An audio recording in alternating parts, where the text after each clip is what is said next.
कल मैंने ईडी के कारनामों का और ईडी कैसे जबरन गन पॉइंट पे प्रताड़ित करके, मारपीट करके, कान के पर्दे फाड़ के बयान ले रही है, इसकी सिलसिलेवार डिटेल आपके सामने रखी थी। आज जो मैं खुलासा करने जा रहा हूं वो बहुत चौंकाने वाला है और पूरी तरीके से साबित हो जाएगा कि ईडी वास्तव में झूठे, बेबुनियाद, बिना सिर पैर के केस बनाने पे लगी हुई है। कोई तथ्य नहीं, कोई प्रमाण नहीं, कोई बयान नहीं, झूठे केस बनाओ, झूठे केस दर्ज करो। पिछले कई दिनों से बार बार मीडिया में ईडी के माध्यम से मेरा नाम लिया जाता है। मैं बड़ा परेशान था, कई रात सो नहीं पाया, पूरा जीवन ईमानदारी से बिताया, पूरी ईमानदारी से, 100% ईमानदारी से अपना जीवन बिताता हूं। मैं बड़ा परेशान हुआ कि जिस आबकारी नीति से मेरा कोई लेना देना नहीं, उसमें ईडी बार बार मेरा नाम क्यों ले रही है।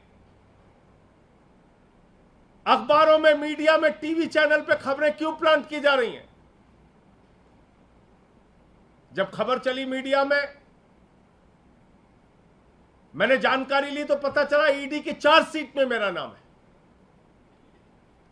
मैंने चार्जशीट खोजी, चार्जशीट में क्या लिखा है वो मैं आपको पढ़ के सुना रहा हूं।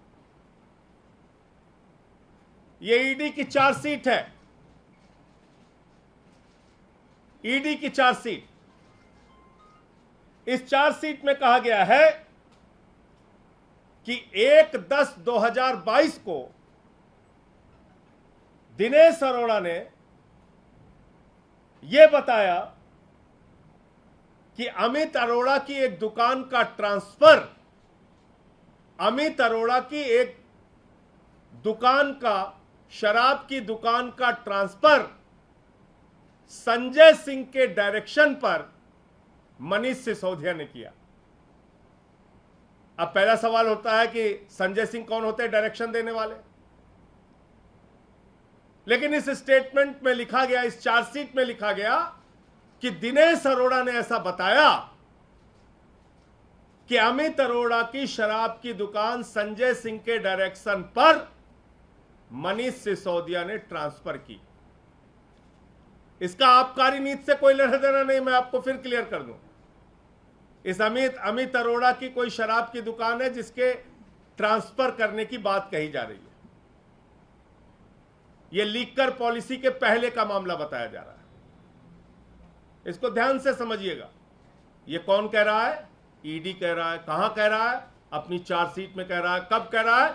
6 जनवरी को।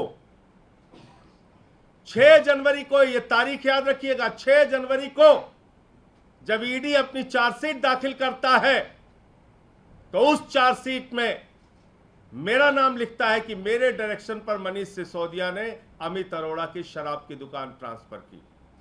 अब आगे ध्यान से देखिएगा, सुनिएगा और एक एक कागजात पढ़िएगा कि किस तरीके से एक फर्जी, एक झूठी चार्जशीट, क्योंकि मैं अडानी के महाघोटाले के खिलाफ बोल रहा हूं, क्योंकि मैं नरेंद्र मोदी सरकार के भ्रष्टाचार के खिलाफ बोल रहा हूं, इसलिए कैसे ये झूठा मामला बनाया गया। अब दिनेश अरोड़ा का स्टेटमेंट दिखाता हूं आपको।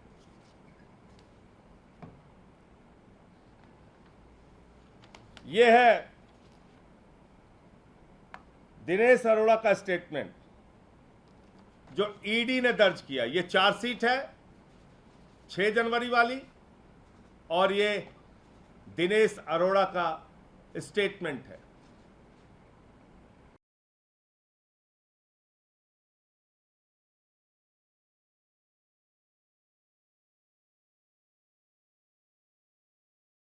अमित अरोड़ा की दुकान का ट्रांसफर किया। इसमें संजय सिंह के नाम का कहीं कोई दूर दूर तक जिक्र नहीं। ईडी ने खुद जो 50 में बयान लिया दिनेश अरोड़ा का, उसमें संजय सिंह के नाम का कहीं कोई जिक्र नहीं। यह भी आपको उपलब्ध करा दूंगा। यह कब लिया गया? यह लिया गया 1/10/2022। जो चार्जशीट में डेट लिखी है वही डेट ईडी के द्वारा दर्ज किए गए बयान में लिखी है। अब और मजेदार बात आपको बताता हूं, देखिए कैसे झूठे मामले बना रहे हैं। अब न्यायालय के समक्ष जो सबसे तथ्यपूर्ण और सच्चा बयान माना जाता है, न्यायालय के समक्ष दिनेश अरोड़ा ने जो बयान दिया 164 का बयान, वो 164 का बयान क्या कहता है? वो 164 का बयान कहता है कि अमित अरोड़ा ने दिनेश अरोड़ा से जब ये ट्रांसफर की बात करी तो दिनेश अरोड़ा लिख रहा है कि मैंने इस बारे में ना डिप्टी सीएम से बात करी ना संजय सिंह से। ये देखिए, ये माननीय न्यायाधीश के सामने दिया गया दिनेश अरोड़ा का बयान है। दिनेश अरोड़ा कह रहा है कि मैंने इस बारे में ना डिप्टी सीएम से बात करी ना संजय सिंह से। आपके लीडर्स मेरे नॉलेज में लीकर कंजम्पशन के अगेंस्ट हैं, ये जोड़ रहा है। आपके नेता मेरी जानकारी के हिसाब से लीकर कंजम्पशन के अगेंस्ट हैं। ना डिप्टी सीएम पीते हैं ना संजय सिंह। ये बयान पढ़िए आप, इसकी कॉपी मैं आपको दूंगा अभी। देखिए कैसे झूठे केस बनाए। आगे लिख रहा है, अमित अरोड़ा इसको कह रहा है कि नए एक्साइज कमिश्नर आए हैं राहुल सिंह। राहुल सिंह को इस सीट पर मैं लेकर आया हूं, अमित अरोड़ा कह रहा है। और इसने अमित अरोड़ा ने राहुल सिंह से इनकी मुलाकात कराई, दिनेश अरोड़ा की। और फिर इसमें आगे तारीख दी हुई है। यह कह रहा है कि जब ये मुझे इंसिस्ट करने लगा कि आप डिप्टी सीएम से बात करिए, तो मैंने डिप्टी सीएम से कहा, तो डिप्टी सीएम ने कहा मैं देखता हूं। और 22-23 मार्च को राहुल सिंह का फोन आया कि आपका ट्रांसफर लेटर रूटीन वे में अप्रूव हो गया है। आपका ट्रांसफर लेटर रूटीन वे में, यानी कि पूरी प्रक्रिया का पालन करते हुए अप्रूव हो गया है। अब मैं भारत के प्रधानमंत्री से, देश की ईडी से, उन तमाम अधिकारियों से यह पूछना चाहता हूं कि किसके दबाव में, जब बयान में मेरा नाम नहीं, न्यायालय के सामने दिए गए बयान में मेरा नाम नहीं, ईडी के सामने दिए गए स्टेटमेंट में मेरा नाम नहीं, तो ईडी के अधिकारियों की हिम्मत कैसे हुई कि उन्होंने चार्जशीट में मेरा नाम लिखकर मुझे बदनाम करने की कोशिश की, मीडिया में मेरे खिलाफ खबरें चलवाई, भारतीय जनता पार्टी के लोगों के द्वारा प्रायोजित पीसी कराई गई। और मैं आज इस प्रेस वार्ता के माध्यम से कहना चाहता हूं ईडी के अधिकारियों से कि नरेंद्र मोदी जी ने तो अपने लिए नियम बना लिया है, रिटायरमेंट की उम्र उनकी 75 साल है, लेकिन न्याय की प्रक्रिया में जब तुम लोग फंसोगे तो फिर दुनिया में कोई बचाने नहीं आएगा।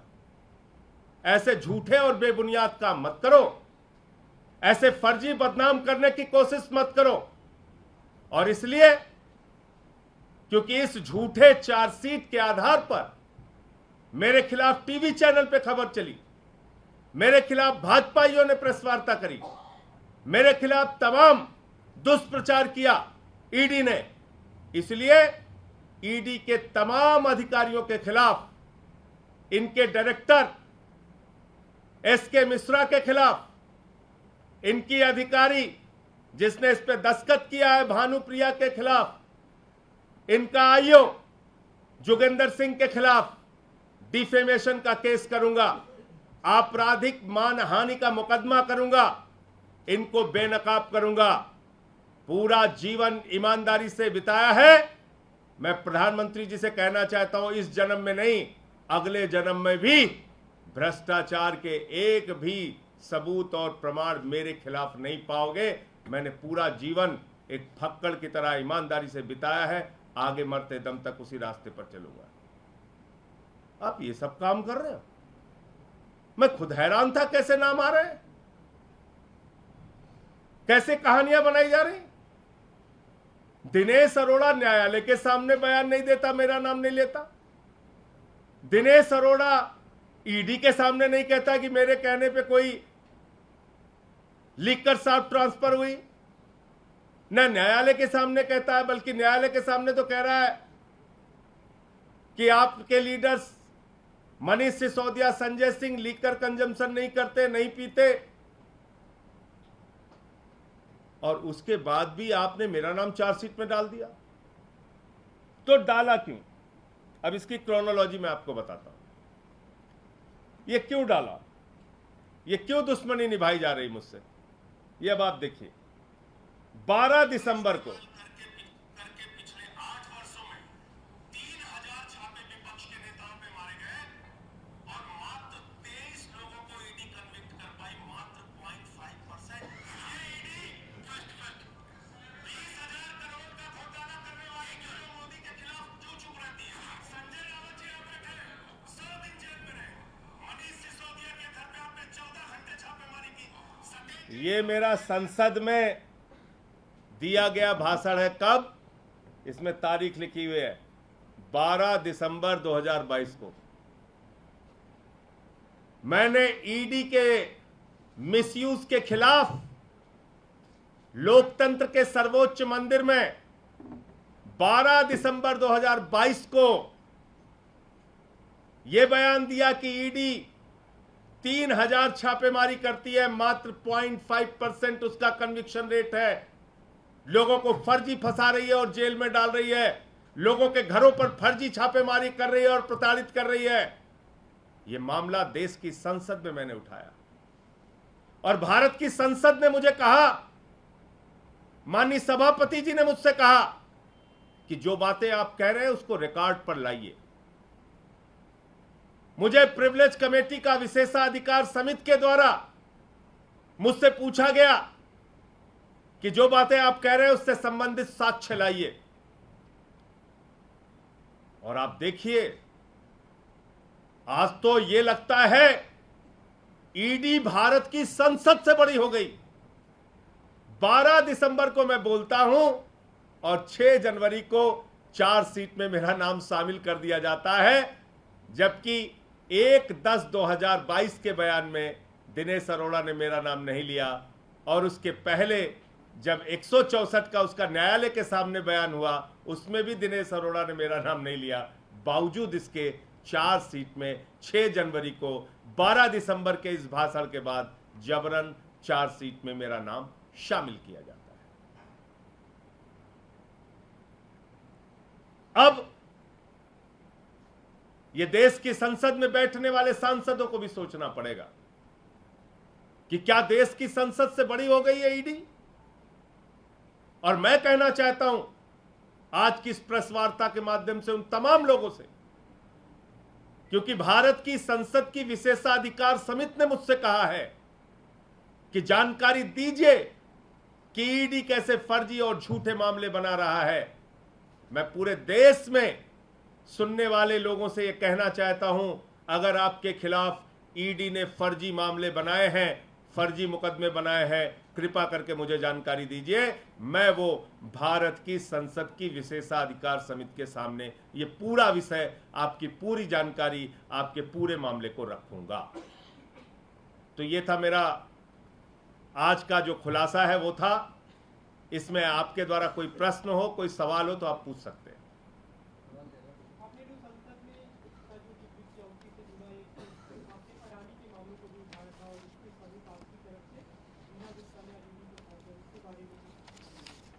देखिए ये भी बड़ी अजीब बात है, अच्छा आपने याद दिलाया।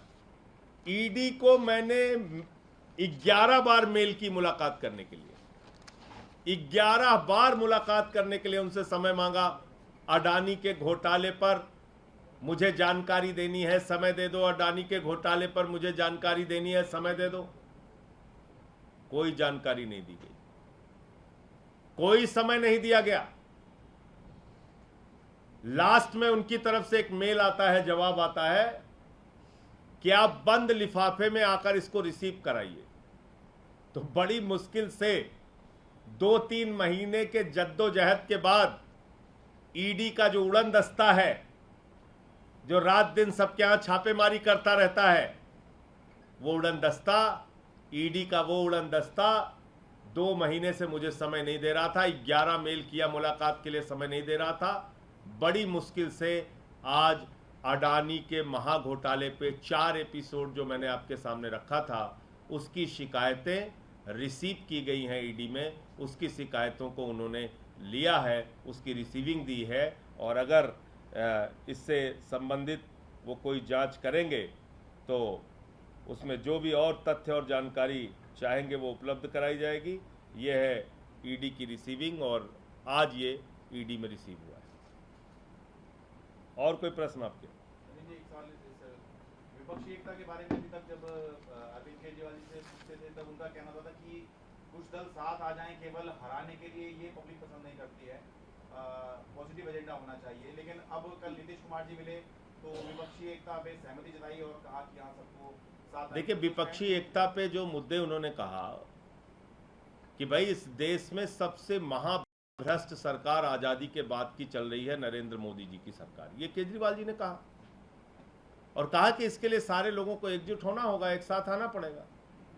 बाकी बातें आगे क्या तय होंगी वो समय समय पर आपको बताई जाएंगी। लेकिन कल जो मोटे मोटे तौर पे तय हुआ और बातचीत हुई, उसमें यही सहमति बनी कि भाई अब तक जितने भी, चाहे महंगाई हो, बेरोजगारी हो, काला धन का मुद्दा हो, किसानों के फसल के दाम न मिलने का मुद्दा हो, या अग्निवीर का मुद्दा हो, ये किससे जुड़ा हुआ है? ये भ्रष्टाचार से जुड़ा हुआ है। इतनी लूट और भ्रष्टाचार हो रहा है कि लोगों के बैंक खाली हो रहे हैं, भारत की संपत्तियां बिक रही हैं। इतना लूट और भ्रष्टाचार इस सरकार ने कर रखा है कि भ्रष्टाचार का केंद्रीकरण हो गया, लाखों करोड़ की लूट हो रही है। आज बेरोजगारी से लेकर महंगाई तक के पीछे कारण है भ्रष्टाचार। तो इसलिए इस मुद्दे पर एकजुटता की बात उन्होंने कही है, विपक्ष के लोगों को एक साथ आने की बात कही।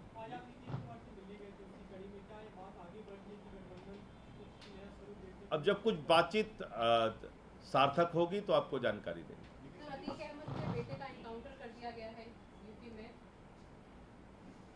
देखिए, अभी मैं जब आ रहा था इस प्रेस वार्ता में तब ये जानकारी मुझे मिली। ये इनकाउंटर कैसे हुआ, किन कारणों से हुआ, उसका पूरा पक्ष उत्तर प्रदेश पुलिस प्रशासन को सामने रखना चाहिए। नमस्कार, मैं हूं मानक गुप्ता। अगर आपको हमारा ये वीडियो पसंद आया हो तो इसे लाइक और शेयर जरूर करें, और हां, हमें सब्सक्राइब और फॉलो करना ना भूलें ताकि आप देश और दुनिया की कोई खबर मिस ना करें। तो जुड़े रहिए हमारे साथ और देखते रहिए न्यूज़ 24।